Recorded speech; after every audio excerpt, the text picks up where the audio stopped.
대표님도 성공하셨으니까 이제 주변에 이제 성공한 사람들 많이 보셨을 것 같은데 많이 보죠. 예. 그럼 그분들의 공통점 같은 게 있나요? 두 가지를 얘기할 수 있을 것 같아요. 첫 번째는 그런 사람들은 자기 생각이 너무 뚜렷해.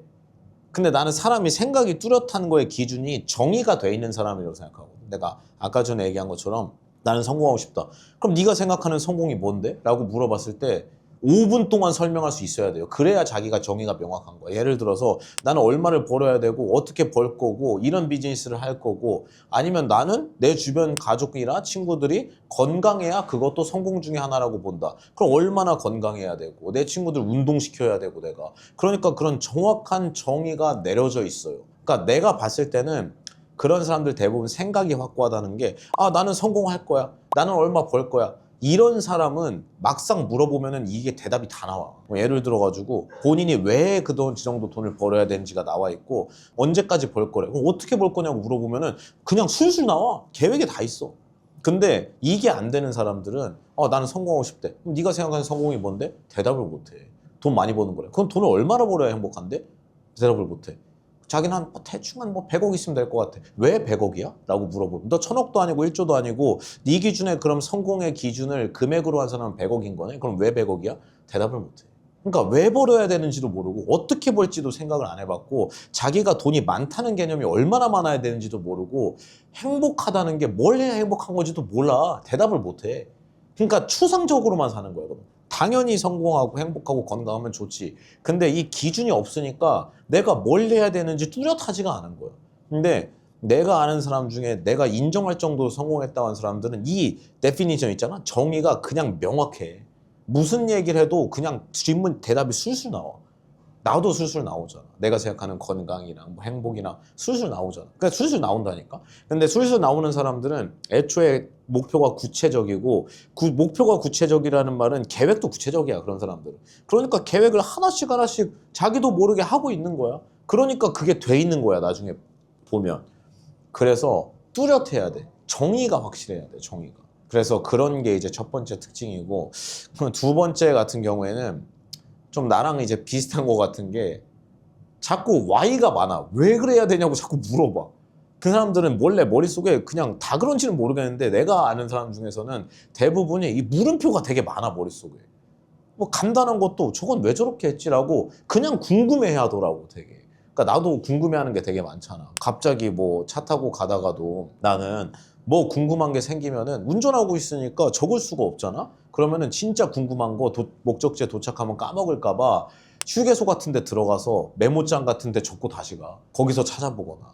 궁금한 걸 못 참는 거야. 그리고 목적지에 도착했을 때 내가 아까 궁금해하는 게 뭐였지라고 하면서 생각 안 나는 그게 너무 짜증나더라고. 그러니까 나도 메모를 엄청 많이 하잖아. 너도 보잖아. 핸드폰에도 메모장, 아이패드에도 메모장, 컴퓨터 옆에 뭐 이게 포스트잇 같은 거 놓고 거기도 메모하고. 난 메모장을 여러 개 쓰잖아. 그러니까 생각날 때마다 그냥 적는 거야. 이거 왜 그런지 궁금하니까. 그러니까 그런 걸 하다 보면은 신기한 게 궁금한 게 더 많아져. 그러니까 세상에 내가 모르는 게 너무 많아. 근데 그런 걸 아는 게 이제 너무 재밌고, 그런 걸 알다 보니까 이제 좀 잡학다식해지는 거야.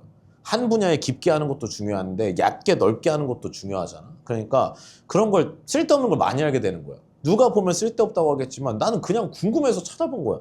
그러니까 내가 궁금해서 찾아본 거랑 고기를 왜 몇 분 동안 구워야 되는지, 몇 도에 구워야 되는지 일방적으로 설명해 준 건 강의를 들은 거잖아.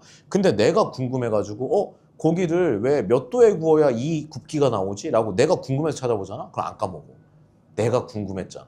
근데 일방적으로 내 귀에 때려 박는 거는 단기로 들리고 나가. 과학적으로 증명된 거야, 그게. 한 3배 이상의 기억력이 생겨. 물론 뭐 궁금증이 무조건 뭐 절대선은 아니지만, 근데 그런 공통점이 있는 것 같아. 나도 원래 궁금증이 되게 많은 사람이고, 내 주변에도 보면 그 Y가 되게 많아. 왜? 이거. 근데 그 왜가 대단한 데에서 왜가 있는 게 아니라는 거야. 간단한 거에서 되게 왜가 많아. 근데 당연하다고 얘기하는 사람한테 그럼 저게 왜 당연한 거냐고 물어보면 대답을 못 한다. 궁금해한 적이 없는 거야. 그러니까 나는 좀 그래야 된다고 생각하는 거지. 실제로 내 주변이나 뭐 나도 그런 사람이라고 생각하기도 하고. 지금 성공하신 분들 중에 자산이 몇 자릿수인지. 근데 세상에는 정말 돈 많은 사람이 많아요. 뭐 대출을 합치고 계산해야 되는지, 뭐 부동산 가지신 분들은 본인의 자산을 얘기할 때 뭐 1,000억짜리 건물 있으면 300억 내 돈이고 700억 은행 거면 1,000억 있다 그래요. 그런 사람 많아. 실제로 그 자산은 맞으니까. 순자산은 대출을 뺀 거지만 자산 1,000억은 맞잖아. 1,000억짜리 건물 내 건 맞으니까. 물론 70%는 은행 거지만. 그래서 그것도 기준이 좀 모호하기는 한데 세상에 정말 부자가 많은 게 순자산 기준으로 대출 빼도 막 세 자리 네 자리 뭐 100억 1,000억 넘는 사람 정말 많아요. 정말. 근데 나는 안타까운 게 내가 그런 분들을 보면은 전부 다 그런 건 아닌데 소수의 분들이 되게 스트레스 많이 받고 힘들어하는 걸 많이 봐요. 여기서 만난 힘들어한다는 건 뭐냐면은 그냥 정신적인 여유가 없어 보여. 그냥 얼굴만 봐도 그렇고 이 사람 말하는 것만 봐도 그렇고 표정만 봐도 이 사람은 가진 게 많은데 불행해 보이는 사람이 있어. 근데 그런 사람이랑 대화를 해보면 왜 불행한지를 좀 알 것 같은 게 되게 조급해. 여유가 없어. 그럼 주변 사람이 보면은 아니 돈이 그렇게 많은데 그냥 평생 놀고 먹으면 되지 뭘 그렇게 무슨 조바심을 내고 조급해하냐 라고 얘기할 거 아니야. 근데 그 사람은 그 소리 100번 들어도 이해를 못해. 그러니까 그게 심리적인 여유랑 물질적인 여유, 경제적인 여유 개념이 달라요. 그게 완전히 달라. 또는 아, 저 사람은 경제적으로 되게 힘들어 보이는데 사람이랑 대화하다 보면은 나도 부드러움, 여유를 느낄 정도로 심리적인 그 안정감을 주는 사람이 있어. 이 사람은 정신적인 여유가 엄청나게 많은 사람이야. 물질적인 여유는 풍요롭지 않아도. 근데 이거는 완전 다른 개념이야. 그러니까 돈이 많아진다고 무조건 여유로워진다는 건 이거 완전히 잘못된 생각이고 그 일정 수준은 맞아. 뭐 예를 들어 가지고 내가 뭐 당장 나는 짜장면을 먹을 돈은 있는데 탕수육이 너무 먹고 싶어. 근데 탕수육까지 시켜 먹을 돈이 없어. 그럼 내일 굶어야 돼. 그런 사람은 내 기본적인 선택권에 제한을 받기 때문에 실제로 불행한 사람의 비율이 높아. 그 정도로 선택권이 제한되면. 돈이 많으면 선택권이 많아지는 거니까. 어느 정도 이상의 선택권을 가진. 예를 들면 난 동네 중국집 가서 우리 자녀들이 외식하고 싶다고 할 때 짜장면 먹으면서 탕수육 중짜는 그냥 시켜줄 수 있어. 저 정도야 뭐 우리 딸들이 먹고 싶다고 하는데. 이 정도 여유가 있는데 이 사람은 호텔 중식당에 가서 막 20만 원, 30만 원짜리 그런 코스를 사주는 건 부담스러운 거야. 그럼 그 사람은 경제적인 여유가 있는 걸까 없는 걸까? 애매하잖아. 근데 기본적인 틀은 넘은 거야. 그럼 이 사람 기준으로 동네 중국집 가서 탕수육은 먹을 수 있지만 호텔은 못 가지. 그럼 여기 어디 있는 거 아니야? 그럼 이 사람 정도면 기본 허들이 돼 있는 거야. 안전장치가. 그러니까 거기서부터는 심리적인 여유가 완전 별개인 거야. 난 기본적인 의식주 해결이 되니까. 그래서 완전히 비례하진 않고 물질적인 여유랑 정신적인 여유가 내가 봤을 때 너무 없을 때는 마음의 여유가 있을 수가 없어. 무슨 나가서 밥 먹을 돈도 햇반 사 먹을 돈이 없는데 무슨 여유가 있어. 그러니까 처음에는 이래. 처음에는 이렇게 올라가다가 이때부터는 이제 별개야. 기본 허들이 생기면 그때부터 완전히 별개인 거야. 그러니까 돈 많다고 심리적으로 여유로운 게 절대 아니야. 절대로. 근데 어느 정도 상관관계는 있어. 어느 정도는.